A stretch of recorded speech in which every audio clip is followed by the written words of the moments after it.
Hello and welcome to Nirmal, ladies and gentlemen. I'm here. We have with us Abhishek Rastogi, partner at Khaitan and Company and advocate Supreme Courts and various High Courts joining in. Welcome to the show, Abhishek, and always a pleasure to speak to you. Do you think that this budget could be a populist one?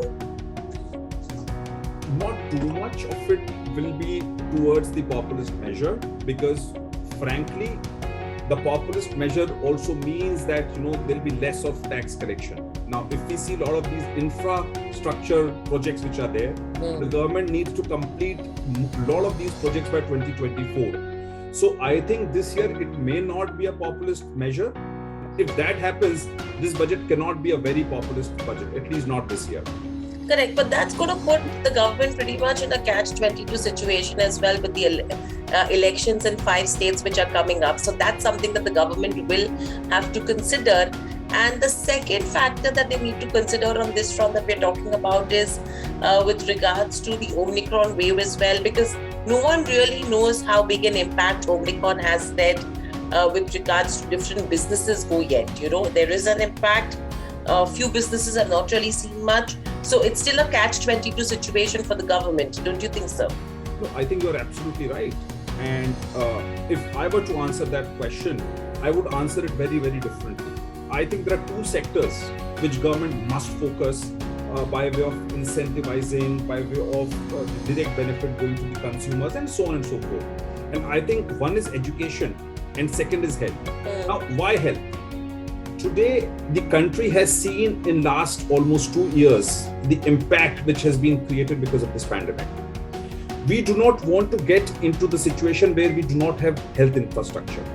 We do not want to get into the situation where the country or the pharmaceutical sector is not able to manufacture those essential drugs.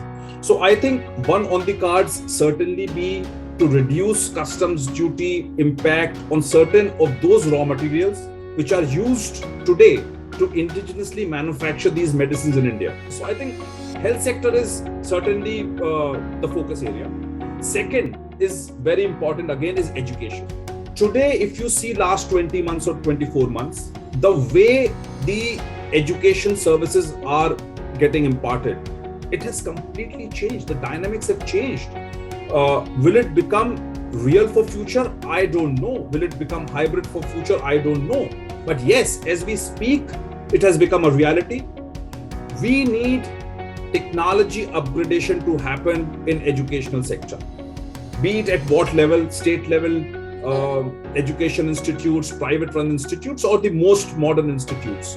Now, if the government focuses on health, if the government focuses on modernization of education by way of technology advancement, it will certainly help. I think those are the measures which must certainly come, which will help the government to focus on these sectors and these education institutes, because otherwise they are paying tax on the differential amount. They may just carry it forward, that balance of 5% which in my example remains. So I think it is better to incentivize them. It is better to enhance technology in education sector.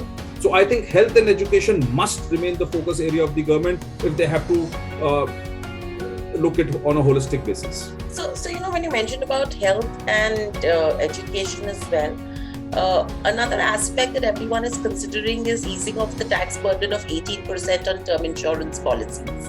Do you think that's something that the government could consider and bring down the GST? Budget is not a very good time to make a lot of changes about GST because that happens in the GST Council.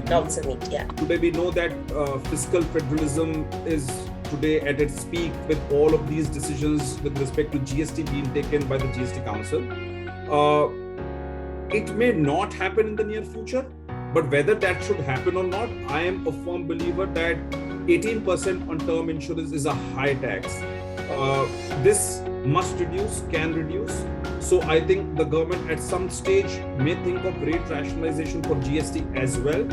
And overall, apart from these measures that we've already spoken about, Abhishek, which are the other crucial aspects one should be considering and watching out for in the budget? I think I am very optimistic when it comes to electric vehicles for a reason. Today, electric vehicles are not very popular. So from the perspective of reducing pollution and from the other perspective also that you need to encourage the sector. Electric vehicles manufacturing and usage has to be promoted. Now, how do you do that? Today, if you talk about the affordable housing, right, there is a preferred rate of interest for affordable housing. The loan rate interest on car is different and home loan is different, right? If you could get the rate of interest for electric vehicles somewhere closer to affordable housing, the manufacturing will boost up. We will address a lot of problems which the auto sector may face with respect to EVs. And also what may happen is that once this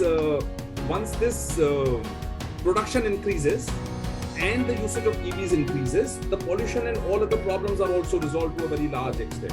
So I think that must be on the cards. I'm sure with respect to electric vehicles, there will be some announcement. And if that happens, whether that announcement comes by way of incentivizing the sector, by way of product-linked schemes, PLI schemes, and so on and so forth, no one knows. But I think the sector deserves some encouragement at this stage. Thank you, Abhishek, so much for joining us on the show. As always, it's a pleasure. It's always good to hear new things from you. Good luck, stay safe, and speak to you soon after the budget. You be safe. Thank you. Thank you. Thanks. Subscribe to our YouTube channel for in-depth interviews of India Inc. and press the bell icon so that you do not miss our updates.